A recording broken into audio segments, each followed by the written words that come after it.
Welcome to MobileFirst-Personal websites, where we explore the world of user-friendly mobile sites, empowering you to craft, maintain, and control your own personal website effortlessly. No coding skills needed. You become the master of your digital presence on the digital highway. Affordable and simple to build. Solopreneurs, small businesses, and individuals in all walks of life get up close and personal with your clients, prospects, and community. Hey everyone, welcome back to another episode of Mobile First Personal Websites. Today, I'm joined by the insightful Quen Lorne. Quen, it's great to have you here. How's everything on your end? Hey Joran, thanks for having me. I'm excited to be here and dive into today's topic.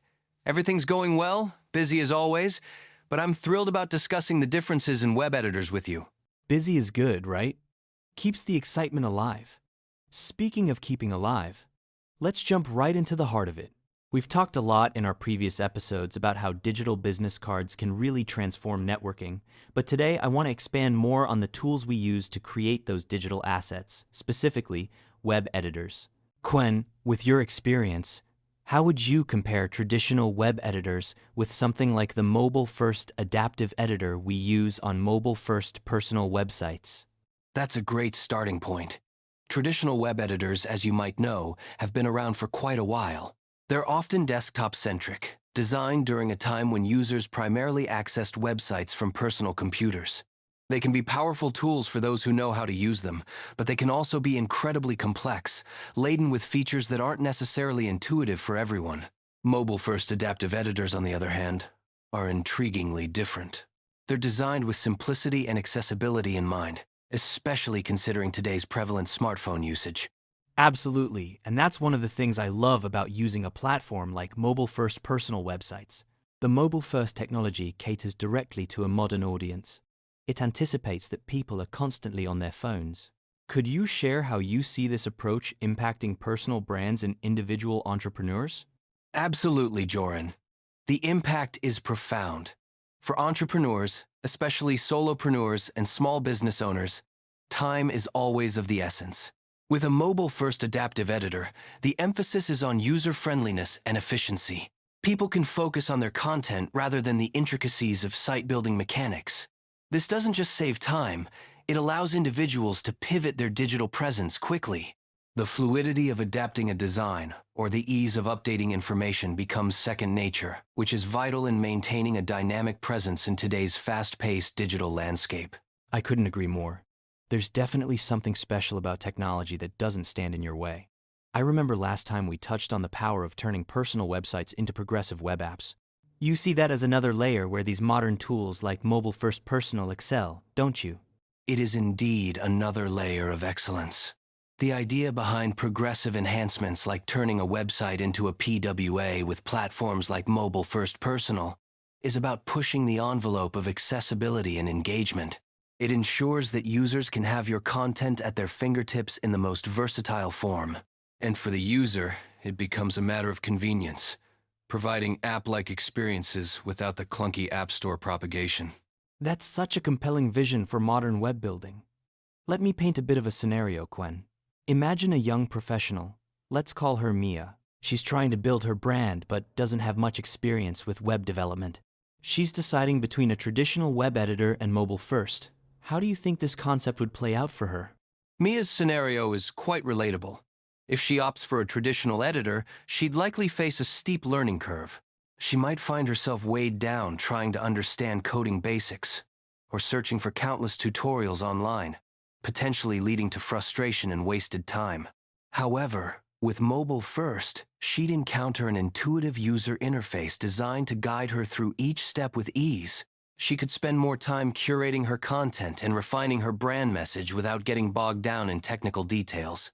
Furthermore, because Mobile First is built with mobile optimization at its core, her efforts will be future-proofed on mobile devices, where most of her audience would likely engage. Mia would clearly benefit from that, and I love sharing these real-world scenarios with our listeners. They offer such practical insight. It's like giving them a toolkit and saying, "Here, go create without fear." But I'm curious, Quen, with the focus on mobile first, does the concern about SEO rank come into play? Traditional thinking tends to suggest extensive custom coding for better SEO. That's a common misconception, Joran. Modern adaptive editors have evolved significantly. Platforms like MobileFirst-Personal are not only for aesthetics, but are SEO-friendly by nature. As search engines started prioritizing mobile-friendly sites in their algorithms, these adaptive editors have integrated SEO best practices into their systems, ensuring that sites created with them remain competitive. Users don't need to spend tons of labor entering repetitive meta tags or restructuring their HTML. It's inherently built to enhance visibility and reach. That's reassuring to hear, especially for someone like me who's more focused on content rather than the intricacies of SEO metrics. Before we dive further, Quen, can we take a detour into some success stories? Have you come across any cases where individuals made monumental strides using mobile-first platforms? Absolutely. There are so many. A particular one that stands out is a boutique fashion consultant who decided to leverage MobileFirst-Personal to refresh her personal brand online. She was initially intimidated by the idea of managing her digital presence, but with the platform's simplicity, she not only launched a fully functional site, but also consistently updated it with rich multimedia content. In just a few months, her visibility surged thanks to the mobile optimization, directly leading to more speaking engagements and consultations. Stories like these are exactly why I'm passionate about what we do and how technology becomes an empowering rather than inhibiting factor. Quen, you've been in the metaverse and digital media realms for a while. Do you think the skills people gain from using adaptive platforms like Mobile First can translate to other digital strategies, perhaps even in metaverse environments? Undoubtedly, Joran. The skills acquired are incredibly transferable. The very concept of being able to design, iterate, and adapt quickly is unanimously valuable across digital strategies. As our environment extends into the metaverse, the principles of user-friendly design, mobile optimization, and straightforward content management will continue to be in demand. Those adept at maneuvering mobile-first editors will likely find themselves equally comfortable and successful integrating themselves into metaverse ecosystems. I like that vision, a world where learning one tool opens up a multitude of opportunities. It's an exciting frontier. Before we wrap up, let's circle back to our running theme: sustainability and eco-friendly practices. How do you see this tech-driven approach as part of an eco-friendly strategy? The eco-friendly aspect is crucial. Traditional printing methods, from business cards to pamphlets, have significant environmental costs. By transitioning these into digital realms, it reduces paper waste significantly. A platform like Mobile First fits perfectly in this strategy by providing personal websites and digital business cards that replace their physical counterparts. It's aligned with a broader commitment to sustainability, not only in reducing paper, but in encouraging minimal digital bloat, meaning streamlined code and efficient design, which reduces energy use in data transmissions. That's a fantastic point, Quen. It embodies how technology can aid in sustainability.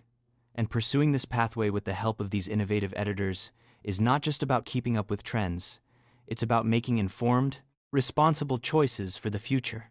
As we close, I'd encourage our listeners to engage with the mobile-first world. Visit mobilefirst-personal.com and explore the ease and possibilities with their user-friendly platform. Any final thoughts, Quen? Just a reminder that the tools we choose help define our path. Embrace technology not as a challenge, but as a gateway to more creative, impactful ways of presenting ourselves to the world. Thanks for having me, Joran. It's been a pleasure. Always insightful speaking with you, Quen. And to all our listeners, remember to craft your stories with care and creativity. Until next time, keep innovating and embracing the future of your digital presence. Thanks for tuning into the Mobile First Personal Websites podcast. Don't forget to like, subscribe, and drop a comment to join the conversation. Your feedback is valuable to us all in the community.